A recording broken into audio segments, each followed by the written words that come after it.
बड़े बेआबरू होकर बाबर आजम, शाहीन शाह अफरीदी और नसीम शाह पाकिस्तान क्रिकेट टीम से निकले। बहुत निकले पाकिस्तानियों के अरमा, लेकिन मुल्तान टेस्ट में हार के बाद जरा कम ही निकले। मुल्तान में 550 रन प्लस बनाने के बाद जो पाकिस्तान की हार हुई थी, तो सारी दुनिया को समझ में आ गया था कि भाई साहब टेस्ट क्रिकेट पे पाकिस्तान वर्स्ट हो गया है। उनके बल्लेबाज सिर्फ नाम के नंबर 1 है, उनके गेंदबाज सिर्फ नाम के 150 वाले हैं, और अब शायद पाकिस्तान के सेलेक्टर्स को भी इस बात का एहसास हो गया, क्योंकि जो surgical strike Pakistan selection committee ने पाकिस्तान क्रिकेट टीम पर की है, उसकी कल्पना करना भी आज से 1 साल पहले शायद नामुमकिन जैसा था। किसने सोचा था कि एक दिन पाकिस्तान की टीम बनेगी जिसमें बाबर आजम को ड्रॉप किया जाएगा, शाहीन शाह अफरीदी को ड्रॉप किया जाएगा, नसीम शाह को ड्रॉप किया जाएगा, और तो और सरफराज अहमद जो खेल भी नहीं रहे थे, उन्हें बिना खिलाए ही थैंक यू सो मच कर दिया जाएगा। लेकिन पाकिस्तान की आज की हार्श रियलिटी यही है, और आकिब जावेद की सिलेक्शन कमेटी ने बाबर आजम को फाइनली ड्रॉप कर दिया।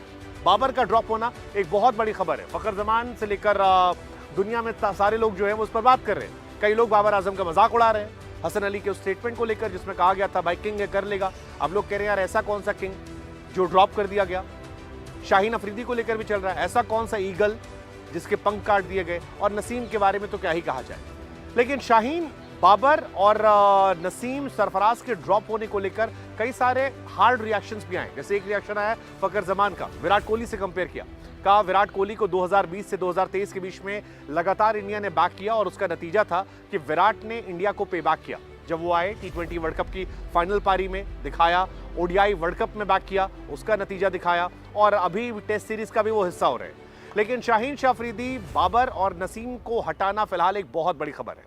आकिब जावेद की तरफ से कहा गया कि यार देखो करंट फॉर्म को देखा गया है, पाकिस्तान बहुत परेशान है, वो चाहते हैं कि एक मैच वो जीतें। जिस तरह से पिछले मैच में हार हुई है वो एक्सेप्ट नहीं कर पा रहे, और वैसे भी बाबर आजम को 18-19 पारी दी गई, जिसमें से एक 50 रन भी नहीं बना पाए। मुल्तान की सड़क पर जब सारे बल्लेबाज ज़बरदस्त तरीके से रन बना रहे थे, वहाँ पर ही बाबर फ्लॉप हो गए। ऐसे में बाबर को रेस्ट देना ज़रूरी था। वो कह रहे हैं कि यार हमारे स्टार प्लेयर हैं, लेकिन फिलहाल दे नीड टू रेस्ट। तो कुल मिलाकर कहानी यही है, बाबर को जो हटाया गया था उसके पीछे एक्चुअली रीज़न भी था। पहली पारी में 30, फिर 5 रन। स्ट्राइक रेट जो था वो भी ऐसा नहीं था कि बहुत इफेक्टिव था। शाहीन और नसीम को अगर आप देखेंगे तो 26 ओवर में शाहीन शाह अफरीदी 120 रन, सिर्फ 1 विकेट।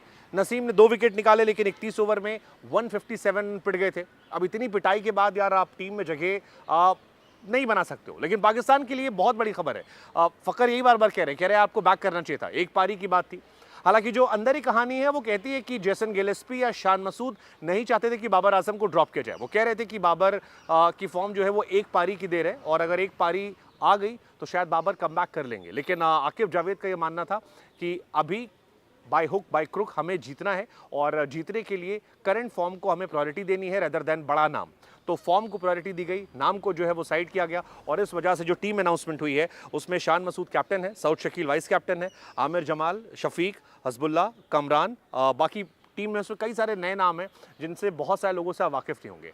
क्या इंग्लैंड के सामने सेकंड टेस्ट मैच में पाकिस्तान वापसी कर पाएगा? क्या थर्ड टेस्ट मैच तक कोई जीत हो पाएगी? क्योंकि शान मसूद के नाम जो एक रिकॉर्ड गया है वो अनफॉर्चुनेट रिकॉर्ड है। लगातार 6 टेस्ट मैच हारना ये बहुत बड़ी बात है, और होम कंडीशंस में तो पिछले 2 साल से पाकिस्तान कभी जीता नहीं है। इस वजह से ये सवाल है कि आखिर क्या ये जो एक सर्जिकल स्ट्राइक है पाकिस्तान क्रिकेट टीम के ऊपर सिलेक्शन कमेटी के द्वारा, ये पाकिस्तान के अच्छे दिन लाएगा? क्योंकि बाबर या बाकी जो है उन्हें एक सेटबैक तो चाहिए था, मौके बहुत सारे दिए गए थे, लेकिन मौक़ों को वो भुना नहीं पा रहे थे। और अब सवाल यही है कि क्या इसके बाद पाकिस्तान क्रिकेट के अच्छे दिन आएंगे, क्या चीज़ें बदलेंगी? Let's just see. लेकिन बाबर के साथ काफ़ी चीज़ें हुई हैं, जैसे कि पहले कैप्टनसी से हटाया गया, विराट को उन्होंने कहा था दिस शैल टू पास। उसके बाद से अब देखिए कैप्टनसी गई, कोई मैन ऑफ द मैच का अवार्ड उन्हें बीते 2 साल में नहीं मिला। 0 सक्सेस एशिया कप या T20 वर्ल्ड कप में रहे, कोई 50 नहीं रहा 2022 से T20 world cup test cricket में, WTC में। फिर एक नेपाल वाला हटा दे तो USA, आयरलैंड या बाकी जो टीमें थीं, बांग्लादेश, अफगानिस्तान, उनके सामने भी लगातार वो स्ट्रगल कर रहे थे। कुल मिलाकर PCB जो है एक सर्जिकल स्ट्राइक के मोड में थी। क्या ये उन पर भारी पड़ेगा? बहुत सारे लोग का मानना था कि शान मसूद को बैठा जाना चाहिए, लेकिन शान मसूद ने पिछले मैच में वो 150 रन बनाकर शायद अपनी जगह फिक्स कर ली थी। अब इंग्लैंड के 2 टेस्ट मैच काफ़ी इंपॉर्टेंट है। अगर यहाँ से चीज़ें बेहतर हुई तो ठीक है, वरना शायद पाकिस्तान की पूरी टीम पर हो सकता है सर्जिकल स्ट्राइक हो जाए।